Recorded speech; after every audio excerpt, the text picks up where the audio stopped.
dream recipes the exotic is totally made easy. और आज की खास रेसिपी है अजवानी fish tikka. It's yummy, it's so easy, and it's a breeze. I want you to know this, exactly how to make this in very simple steps. So the very first step is the first marination. First marination, I have picked up these lovely babies. These are 200 grams of pomfret, and I've got it made into this kind of fillet. Can you see it? There are slits here and there is a pocket inside here so that I can put the marination inside and the outside, and the outcome is totally delicious. So a very simple marination which we must do for every fish that we ever cook is to ward off its smell. Now there is a fishy smell, I can get it, even you will get it when you buy it. So what you need to do is just sprinkle a little few drops of lime onto my fish here, a little on this side, and just rub it with your clean hands. Turn it the other side, because I want this fish to be totally fresh smelling. I want it to be absolutely without its fish smell. So sprinkle of these few lemon drops. You saw I have not even used half of a lime. And then a little sprinkling of turmeric. Turmeric is going to give it its little color and will also again help in warding off its fish smell. So I need to just sprinkle a little bit of the turmeric and just smear it on the fish and even on the other side. So I just turn this and I sprinkle a little more of the turmeric. Now I may have not even used a quarter of a turmeric for all this.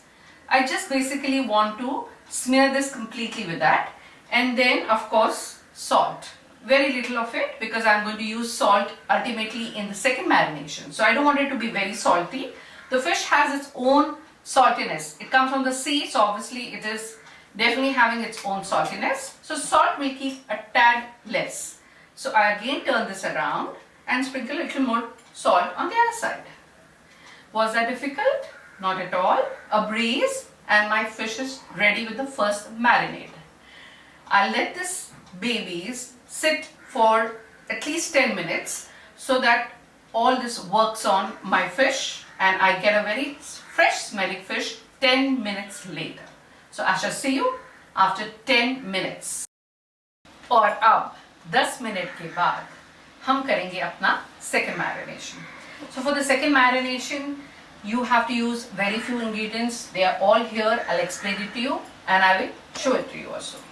So this is your basin, chickpea flour. So a 2 tablespoons of this will go into the bowl. And after all, we're making Ajwani fish tikka. So the ajwain plays a very important role. This is about a good 1/4 teaspoon of ajwain that I'm putting in. Now ajwain it goes very well with fish, and it goes very well with fish. So try to use a little bit of ajwain and you see the difference, okay?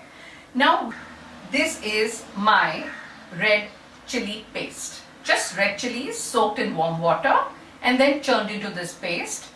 I use a whole of a teaspoon of that because I like my fish to be on a spicy side. For all those who don't want so much of spice, you can reduce it. So in goes this whole 1 teaspoon of this very tikka red chili paste. And then the Indian flavor ginger garlic paste, about half teaspoon of that should be just enough. So I should add that too. And then surprise, I'm going to use curd. Now curd is going to allow a little more of paste so that I can mix it very well, and I need to smear it on my fish. So about a whole teaspoon, maybe I shall put in half teaspoon of curd more. So 1.5 teaspoon of curd will also go into my marination.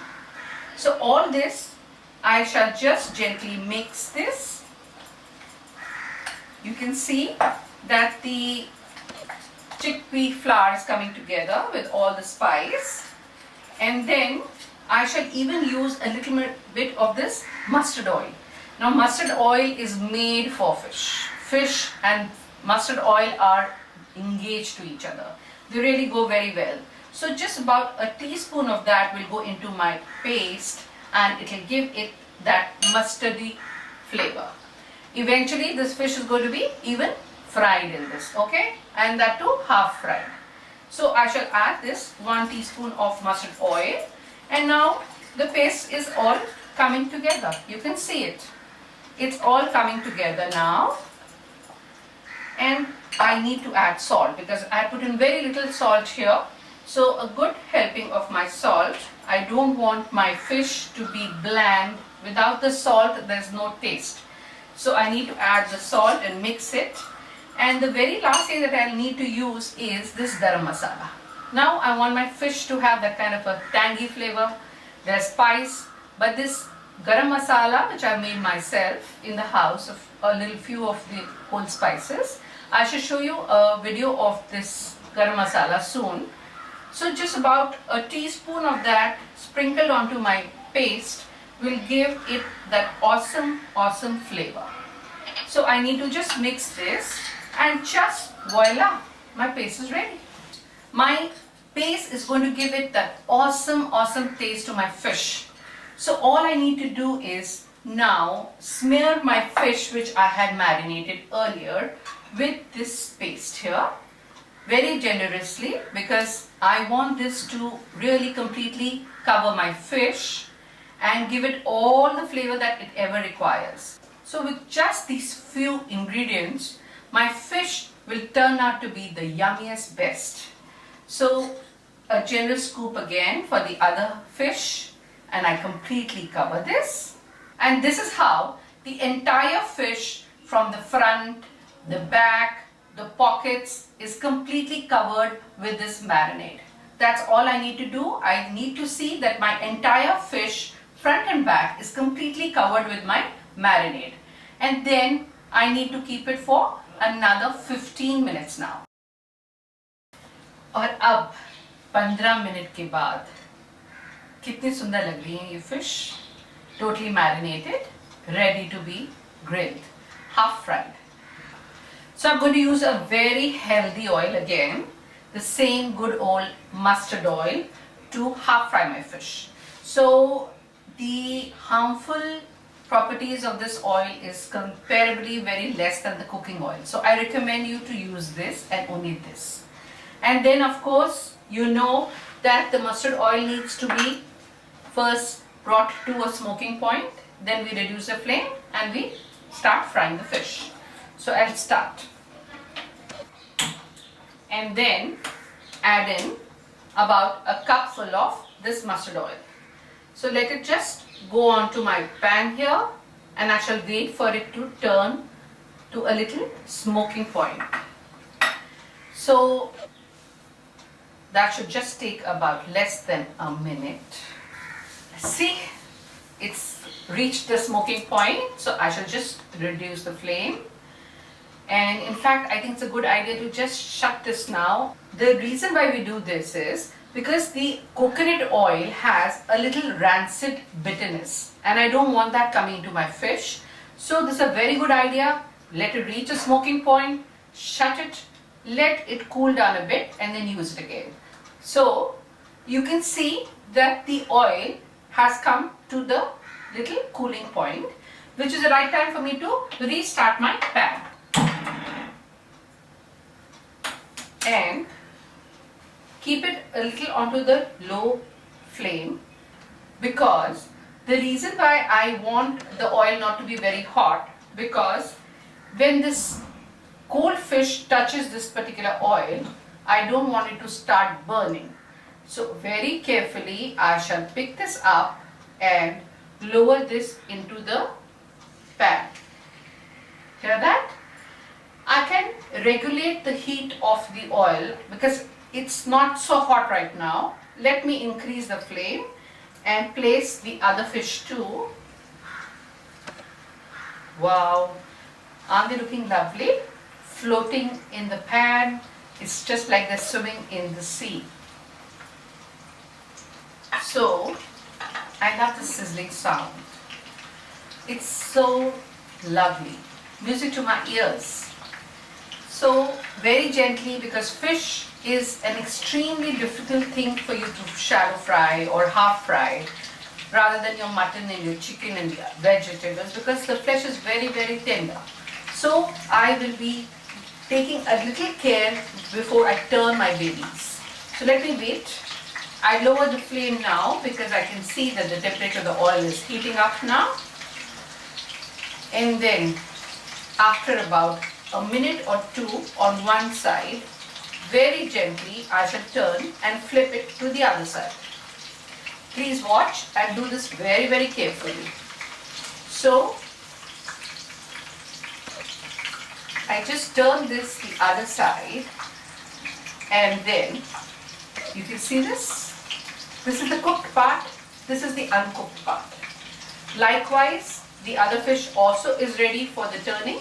So very gently I shall turn this to the other side. Remember, this oil is hot right now. You don't want to come into a direct contact with the oil. You have to take care of yourself. And now just allow the other side also to cook for about 2 minutes. 2 minutes is max you should cook. You can time it to the clock, and your fish will be totally well grilled, fleshy to the bone, flaky, fresh, tasty. What more do you want? And it's so easy. Simply amazing. And now 2 minutes later, I will flip this fish very, very carefully back again. Wow, look at that. Wow, it's really amazing. Oh, if you're here to smell this aroma, my God, it's mind-blowing. And this is one of the tastiest fish, better than the ones that you get in the market. Look at that. Wow, amazing. I love this. These are beautifully grilled right now, totally soft and cooked and ready to eat. So, isn't this a real beauty? Very gently, I'll fish this out from my seat onto the plate. There. How difficult was it? Such a lovely, lovely way of cooking your fish. And onto the platter. So now I'm ready for the presentation. How are they looking? Aren't they looking lovely? Delicious? Yummilicious? And I'm sure it's a treat. Looking good and tasting good too. Isn't that a lovely combination? So if you've liked this very simple yet delicious recipe, please like and subscribe my dream recipes. And I shall see you very, very soon with a barbecue special.